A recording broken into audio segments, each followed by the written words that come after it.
साहेब येत नाही का? आमची तुम्हाला रिक्वेस्ट आहे, अहो शेतकऱ्याचा आवाज दाबू नका. मी तुम्हाला विनंती करतोय साहेब, कृषी मंत्र्यांना सांगा तुमच्या दारावर शेतकरी भीक मागायला आलाय, तो न्याय मागायला आलाय. तुम्ही घ्या तुमच्या मी काय करतो त्यांना सांगा ना साहेब, तुम्ही मध्यस्थी दुवा आहे आमचा, तुम्ही कृषी मंत्र्यांना सांगा.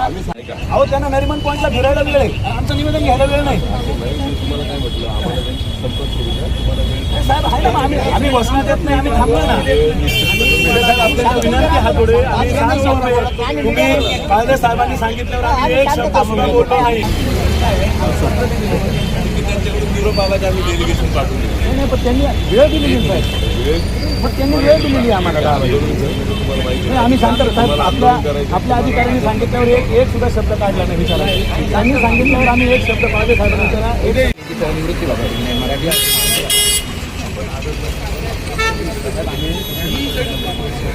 बरोबर आहे.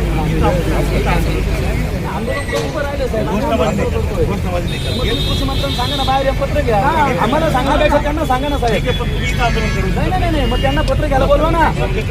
आम्ही मंत्र्याच्या बंगल्यावर येऊ शकत नाही, असा काही जी आर नाही साहेब. घोषणा देऊ. अहो घोषणा मग त्यांना जागा करायला ते झोपलेले ना. तुम्ही त्यांना नरिमन पॉईंटवर जाऊन ते जमून आलेले काय एवढं त्यांना पत्र घ्या. तुमचं पत्र घेणं वगैरे बरोबर आहे. आम्ही पत्र दिलेलं आहे सर. तुम्ही त्यांना सांगा, आम्हाला आम्ही रिक्वेस्ट करतो, आम्ही हवालदिल झालेलो आहोत, आम्हाला न्याय नाहीये. मुद्दा आहे की इथं आपल्याला घोषणाबाजी आम्ही आंदोलन करायची वेळ आम्ही पत्र दिलं होतं. 10 वाजता जर तुमच्या कृषी मंत्री आले असेल तर आम्ही कशाला आंदोलन केलं?